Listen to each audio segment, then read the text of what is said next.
Press the bell icon on YouTube and don't miss another update. Mr. Acharya, welcome to The Print. Thank you, Jyoti. My first question to you is about the tension, the ongoing tension between the RBI and the government today. But I was also wondering if you could explain this story to us simply, because actually very few people really understand what's going on. So what is this tension about between the Reserve Bank of India and the government today? Well, my understanding of the tension that's going on is that the government wants certain relaxations in various policies that the Reserve Bank has currently or recently laid down, which relate to a number of issues which can get quite complicated, and I'm afraid they're not necessarily very simple answers. But broadly speaking, there are prudential regulations in place from the Reserve Bank of India because of really the past history of our, as you know, a fairly dire state of many of our public sector banks. Right. And something like 11 of them are under something called Prompt Corrective Action. No, so explain to us, in 2014 when the Narendra Modi government comes to power, now Finance Minister Arun Jaitley has said that the economy was not in good shape. Yes. Is that correct? I think that's absolutely right. I mean, in many respects. Okay. Particularly that there was already clear, strong signs that the banking system was under a lot of stress. There was also this whole issue of, policy status, not moving and. So why was the economy not in good shape? Because we've been made to understand that under former Prime Minister Dr. Manmohan Singh and of course former Finance Minister P. Chidambaram, the economy did very well and that growth was really high. But you're saying the opposite now. Well, I mean, it depends what period we talk about. I mean, don't forget Dr. Singh's government was 10 years. That's right, from 2004 to 14. Correct. And during, say, something like 2003 to 2011, we had very strong growth. Okay. And really a big boom, both in terms of growth, in terms of savings investment in the domestic economy.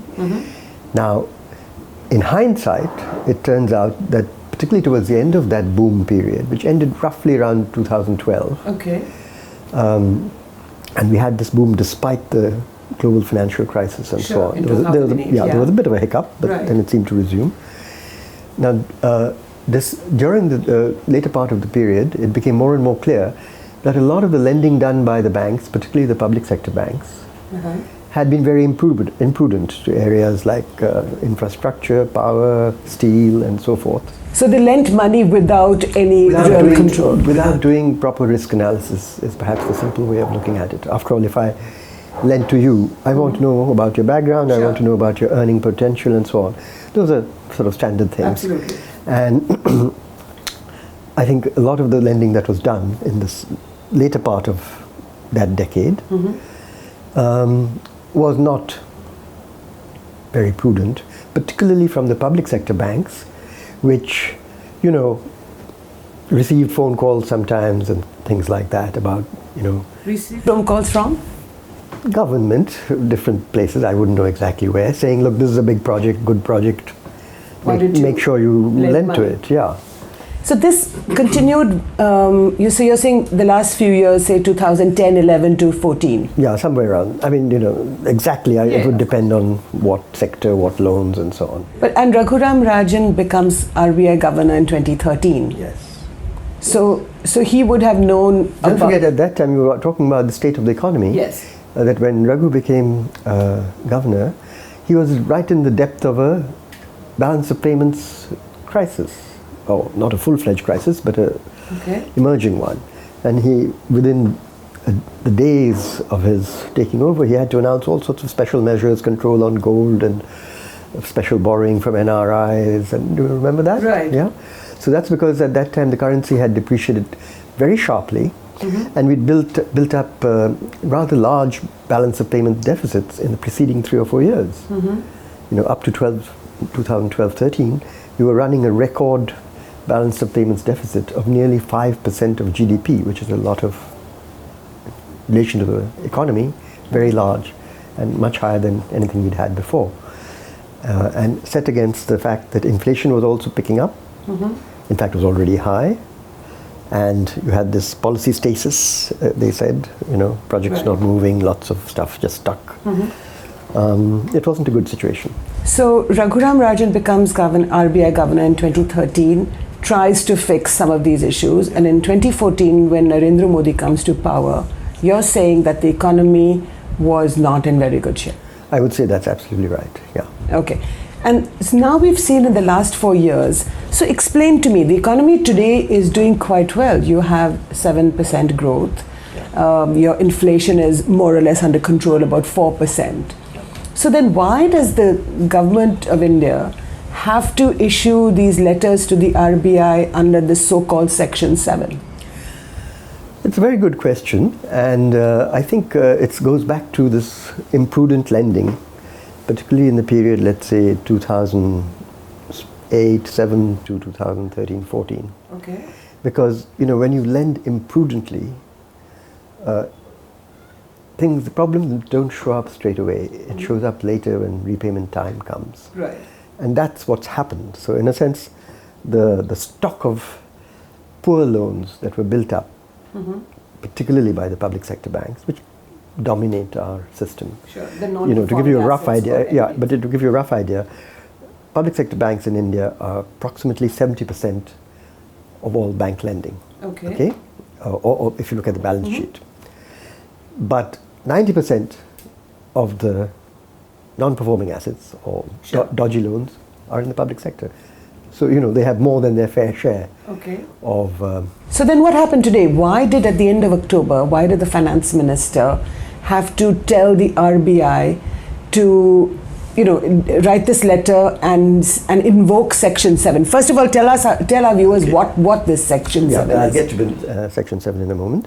But no, again, I have to emphasize that in lending and repaying, there's a gap, particularly if the lending has been for projects and so on. They may be for 3-5-year loans or whatever they are, or things that were used to get rolled over. One of the things that Raghuram Rajan did, and some would argue that he perhaps did it a little too late, because somewhere around the spring of 2015, he came in the summer of 2013. Sure. In the spring of 2015, the RBI under him launched something called the Asset Quality Review, AQR, which you may have heard about or seen about. And that basically, what it did was it tightened the recognition of what were bad loans. They did a very thorough kind of systematic scrutiny exercise, and they said, look, all of these are bad loans. They should be provisioned for by the banks. Provisions mean you set aside. And then he made a list of all these banks that had issued these bad loans. All of that. A list that we don't know about even today. No, I think you're perhaps talking about something else. No, this part is all well known and on the record. And so that regime came into what's called in the jargon recognition of the problem. Okay, you first have to recognize that there is a big problem. Only then can you begin to resolve it. Okay, so in 2015 we So recognized that there was a problem. in Raghuram Rajan's time, and that happens to be by then Prime Minister Modi's time, and Jaitley, the recognition really started in a big way in 2015, I would say. I mean, there's some going on all the time, but the big way. And the scale of what the problem was really very big. And it could never have been, to say, okay, all these banks have problems, at the same time lending is still going on, it's a very complicated thing, not easy to solve. That's this whole business of the PCA thing, Prompt Corrective Action, that more and more of the public sector banks got put under this on the grounds that, look, you guys already have so much bad loans. What's the point of your lending more, because we don't know that you have the capability of lending wisely. Right? So we will put you under PCA. So who did this?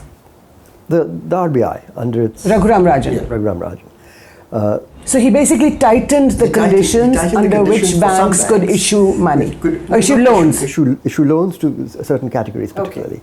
So essentially they could, obviously they could use money they take from you and me to put it into government government bonds. They could do certain kinds of lending. But the idea was that until your ratio of bad loans to the rest of your balance sheet came down, you couldn't lend as freely as the other banks which were not under PCA. Right. Okay. So when he tightens the belt, as it were, of these public sector banks, Right. the government gets unhappy? Not at that time, because at that time people Recognize that there was a problem. There is a big problem. You have to recognize that problem. You have to resolve it. That's why the bank, the government set aside in, I think, the budget of 2016, if I'm not mistaken, large amount of recapitalization funds, because Sure. you know, and all of that. And then there was a program that was launched, I think in 2015, Indranush or something, which had various elements to try and come to grips with this.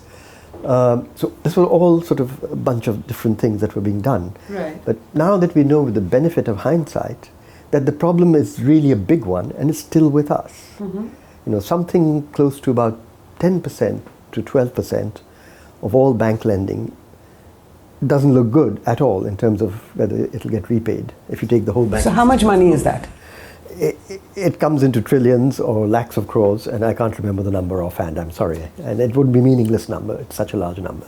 But if you think of it as whatever is the scale of lending by all our commercial banks as a total, something like 10 to 12% of it is Bad. NPA, in the sense that they're not repaying and they're not servicing through interest. Okay, so what's happening today then? What is the government saying? Now, what the government now, you see, so you have a situation of quite a few of the public sector banks doing very little fresh lending, okay, to industry and service sector and construction and so forth, because of, you know, the prudential measures that have been put in place. That's one.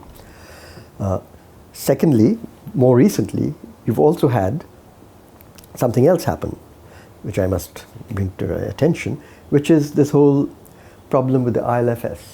Right. And you might ask, what has that to do with But this? before we go into the ILFS, I have to ask you, Dr. Acharya, why is the government saying to the RBI today, why did it issue this note, this under an invoked Sector 7, invoked this the Sector 7, which has never been done since independence? And also the Deputy Governor of the RBI, Viral Acharya, has said that the government must leave the RBI alone, otherwise you will incur the wrath of the markets. Now that's a big phrase, that's an experience kind of phrase to use. So what is going on? In most countries, there is often some tension between the government, or what we call the sovereign, and the central bank. Because the central bank has certain clear mandates. It has to worry about the financial stability of the entire financial system. It has to usually worry about things like monetary policy, inflation, and so forth. And it has to worry about the regulation of banks and certain other key financial institutions. Usually this is the bunch. And also exchange rate policy and stuff like that, but let's not go into everything. And the government, a wise government, what it does is says, okay, this is your mandate. You don't come to parliament, so you're not fully independent in the Indian system, unlike in some other places. But we'll give you functional autonomy to get on with all this, and we will not constantly breathe down your neck, okay? As long as we think you're doing everything right and you keep us informed. Somewhere between from 2001 to somewhere around 2008, the relationship between the Government of India and the Reserve Bank of India in terms of interactions, the depth of interactions, particularly the Ministry of Finance and the RBI, the mutual respect, the sense of, you know, okay, you and I have different points of view, but let's try and compromise, or I accede to you or you accede to me. None of this went on paper. It was done because of the density of informal interaction. Right. Okay? And you also got good things done in terms of reforms and so on. But today that's not happening. I would say today that the relationship has deteriorated to a new low. It's not that it hasn't had few lows earlier, Right. but certainly this is a new low. And that's why you're hearing about Section 7 letters and so on, which anyway, by the way, all this is reported in the press. I have Okay, but why is Viral Acharya, the Deputy Governor, saying that if the government doesn't leave the RBI alone, that you will incur the wrath of the markets? And there is a meeting of the RBI now again in a few days. Well, RBI board, I think. Of the RBI board, sorry, yes. I think what's happened in the last couple of years, that some of these, what I would say, are what are the key ingredients of this relationship? One, that strong interaction between the top team in the finance ministry and the top team, governor, deputy governors in the RBI. Okay. Two, it's sort of support much less dense in terms of relationships from the PMO. A sense of mutual respect, all Right. that, so that people don't get angry with each And other. three? And say, that was the third, mutual respect. And this is not happening today. I mean, from the I'm an outsider, so I do not know what's going on. No, but having said that, I have a sense that things have, I mean, if the people are writing formal letters to each other, or at least government is writing to the RBI, and speeches are being given by deputy governors and governors or whatever, about which are, to my mind, exceptionally outspoken, because they are on the record, they're in the public Right. domain and Yes. that sort of thing, Yes. that this relationship is poor and is broken down to a large extent when it shouldn't have. And that's why we are seeing a lot of this. Now, as to why and wherefores and who's to blame, I can't get. but Urjit Patel, the RBI governor, is an appointee of the Narendra Modi government. So why should there be this breakdown in communication and a lack of mutual respect? Well, it's reported in the press that he is extremely uncommunicative as a Type of person, person. as a type of person. And maybe that's something that at the time of appointment was not fully appreciated or something. I don't know. I mean, I didn't, I wasn't in the government. So you're saying that... I'm saying that not just, I mean, all I know is that communication is poor. Now, why it's poor is an internal story to which I can't... So Urjit Patel is reported to be an uncommunicative kind of guy. Yeah. And... See, then if the top is like that, what sometimes happens, particularly in an RBI type institution, which I've dealt a lot with in the past, of course, long ago, things may have well changed a lot, is that if the top is sort of rather formal in communicating with arms of government like finance ministry and so on, others get the same signal in the same institution and are not as communicative as they might otherwise. So Viral Acharya is probably picking up a cue from his boss, Urjit Patel, and then being much more sort of critical publicly. That's a possibility, but anyway, if I remember right, his speech, that one, it's a public speech. The Shroff Memorial Lecture.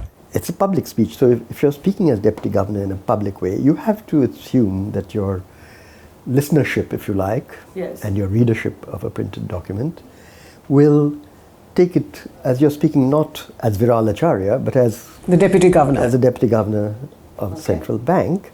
And there's a footnote in there where he sort of thanks the governor for his encouragement or give the idea of such a speech and so on. So, I mean, one has to, I think, on the face of it, assume that this is not Mr. Viral Acharya, this is the RBI speaking. I'm not. How else to interpret it, I don't know. So this happens... so I think that happens because, possibly because, again, I don't know the facts, possibly because against a background of weak communication interaction between the key players, Finance Ministry and RBI, the Finance Ministry feels on a number of issues that when it suggests things to the RBI, now I'm not saying who's right or wrong, we're not getting into that. They get a kind of dead end, no sort of given, no from the RBI, no give and take, okay, and they may get at some point very frustrated and say, okay, look, then we'll have to invoke Section 7 because what does Section 7 do? You asked this question earlier. Section 7 essentially, as far as I understand, allows the government to issue orders to the RBI to do X, Y, and Z, whatever X, Y, and Z may be, after due consultation. So if I suppose, and here I'm speculating, if I suppose that the Finance Ministry feels, look, at some point we're going to have to just tell the RBI to do X, Y, and Z, then I need to have on record, not just verbal communication, but on record, that I consulted on this issue. Hence, the letter, which I have of course not seen, or letters for that matter, would mention somehow, in some language, Section 7. Which is a very, I mean, as people say it's unprecedented, and it may be unprecedented in our context. But basically, if they've reached a level of frustration that things aren't getting anywhere, or things that the government would like done to solve liquidity problem, whether it be the banks, the weak public sector banks, whether the NBFCs, which have now come under pressure after ILFS fiasco, whatever it is, or it's some... So the finance ministry is frustrated because it feels that it's not getting, that the RBI governor and the RBI itself is not as communicative as it wants it to be. That's an inference. Of course. I don't and know. the RBI feels that the finance ministry should back off and let it... letters come. Yeah. It's possible that if the sequence is right, because the press reports... So there is a breakdown in relations... Press reports say the letters were written sometime in the first half of October. That's right. The press reports say that they were written on the 10th of October. I don't know. And Viral Acharya made his speech on the 26th of October. One is perhaps not be entirely wrong in presuming or inferring that that speech that you're referring to was, if you like, the RBI feeling cornered. And responding, and saying to the effect that, honor our independence. So there is a breakdown in relations between the finance ministry and the RBI. No, I think I said that earlier, that the relationship, to my mind, is at a new low from what one has come in the public domain. So why doesn't Arun Jaitley just pick up the phone and call Urjit Patel? I have no idea. Do you think he should? How do you know he hasn't?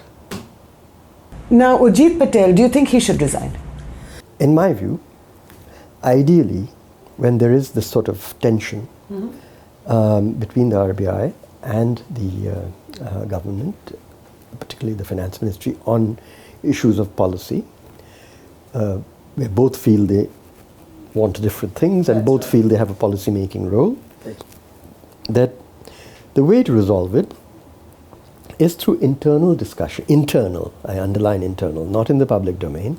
Internal discussion, debate, where you can be fully frank and fearless and all that, and come to either compromise or persuade the other party or be persuaded by the other party, whatever it is, and then you resolve it, because not resolving it is a bad thing for the economy, the management of the financial sector, the economy, as well as other things. And so I think that would be the optimal solution. Now, whether things have got too bad that it doesn't allow this to happen, if people have climbed onto situations or positions which are... Or high horses. I do what you do. I know, that's why I'm doing it. Then, one has to look at the other alternatives, which are what? One, that the government either via the board or directly, and I don't now know the legalities and mechanisms here, essentially follows through on Section 7 invocation and issues instructions to the RBI. Do this or do that. Yeah, exactly. Okay. That's one option. Yes. Right? So that wouldn't be an agreement, it would be just an instruction. It's an instruction. Right. Two, the government put so much, the situation is so bad, the governor perhaps feels, look, I don't have the confidence of the government, I should quit. That's his decision. Three, I think it's technically possible for the government, and I think this, I haven't gone through the legislation, for the government to request him to resign also. Okay. But do you think he or Viral Acharya is right in telling the finance ministry to back off? You see, my view would be this. They would be very right, I wouldn't put it that, they would be very right in pressing their views if they feel that those are really important for how the financial sector should be handled, banking or NBFCs or exchange rate or whatever it is, how it should be handled, as long as they're managing to have a constructive internal dialogue.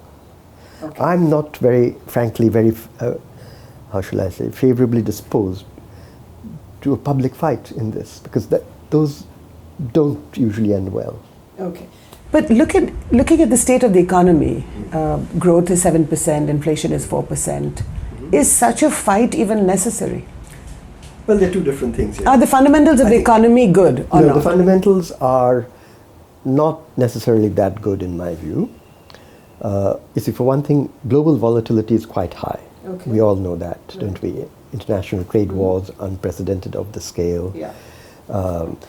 US interest rates going up, energy prices recently have down a bit, but Sure. have certainly gone up almost double in the last Okay. 12 months. So all of that. And internal to us, if you like, that's outside, problems from outside. Internal to us, I think there are several big problems that are now becoming more and more apparent. One, which has been become apparent for a long time, is that our banking system is very stressed, particularly the public sector banking system. Stressed banking system means it's not doing much lending. So it's not a new problem, but it remains an unresolved problem. But explain to me, why is all this happening now, 6 months before the elections? No, to put it differently, I'd say it's been happening for several years. Elections happen to be now 6 months down the road. Okay. I don't think it is. Elections are not a causal reason. This has been going on for But the a long finance time. minister invoking Section 7 is happening 6 or 7 months before the elections. He didn't do it before. Maybe because they feel that they have to get these resolved. They have to get loans flowing faster, particularly to small and medium scale. Now, I didn't ask you about demonetization, which took place 2 years ago. Did this exacerbate the situation with the banks? I think that the situation would have certainly been affected. I think what would have happened, in my view, is demonetization is what? It's removal of cash, right? Who gets hurt most? Those who use cash all the time for productive purposes. Right, the informal economy, small and medium Exactly. enterprises, etc. So I think and we don't have we don't have very good numbers on exactly what the impact was to take the nation as a whole to the small and medium and micro sector, but I would imagine it was quite substantial. And now people say, oh well, but now money is back at the old levels. It's all been replaced in terms of new cash and all that. Yes, but if a business has been semi-destroyed, it doesn't necessarily recover just because the cash is now back. So if you look at, for example, I'll give you... So it was a bad idea? Are we now talking demonetization? Yes. My personal view has consistently been that it was a bad idea, yes. And was that exacerbated by the implementation of the GST within 6 to 8 months? I would say the following. I think the GST broadly is a good idea. Yes. I don't think necessarily it was done wonderfully well. I think it was a particularly somewhat complex structure that was put in, but that can all be reformed later. So I think the fact that it was done, I think, was broadly a good idea. The timing of it happened to be not so good because of what had happened on demonetization. But there were other reasons why you couldn't, I think, delay it longer, because the constitutional mandate, I think, had a timeline to it, and so on and so forth. So it seems to me the economy, the fragility of the economy, as a layperson, it seems to me, has been ongoing for several years, even before the Narendra Modi government comes in. It inherits a somewhat bad economy, and that gets exacerbated by demonetization and then the GST. I think that narrative is a little too simplified. Okay. I think there was the initial couple of years of the Modi government, there was a bounce back from the policy stasis and other factors of the Manmohan Singh government. If you look at the growth record, that also shows. Right. Because you remember that growth in the final years of the Manmohan Singh government was sort of 5-ish. Yes. And then it got back up to 7, right? Yeah. Then there was about a year when it was more closer to 6 because of demonetization, right? And then as the effect of demonetization on the overall economy sort of wore off, it climbed back up to something like 7 again, 7.5, right? But some of the underlying weaknesses didn't get resolved, like the bad loan problem of the public sector banks in particular, but banking more broadly, like the fact that our exports, which is very important from the balance of payments reason, have been pretty much flat for the last 5 or 6 years. And that's what we are seeing today. And that's part of the macro background. Right, but this is that's what... a macro background. Yeah, but I'm trying to just connect things, is to say that the bad loans crisis, elections in 6 to 8 months down the line... I think elections, what is doing is, and the other factor that you haven't mentioned is that the fiscal situation is not that great. Both the state's deficits and the centre's deficit. But the finance minister is hoping and wants the banks to lend much more, and the banks don't want to do that. Or the No. RBI at least Banks might want to do it, But the but RBI those banks may not have been the best people to lend, But the because RBI wants to hold. we know they can do bad loans, but we don't know whether they can do good loans. So this tension is ongoing, and that's And it's not easy to resolve, because I mean, some of this tension are also if there's also this business about the reserves and so on you've heard about. I think they should just pick up the phone and talk to each other, but anyway. That's a very good idea. I'm sure they're doing it. But Urjit Patel has met the Prime Minister meanwhile. Yeah, but we're not talking about one-off meetings, I think. I mean, I was talking about interaction. I think I was talking about a much longer and deeper relationship. Yes. I'm afraid we'll have to leave it there, Dr. Acharya, but thank you so much for speaking to The Print. The Print channel, the YouTube Print channel is buzzing, so please subscribe. And I'm Jyoti Malhotra for The Print.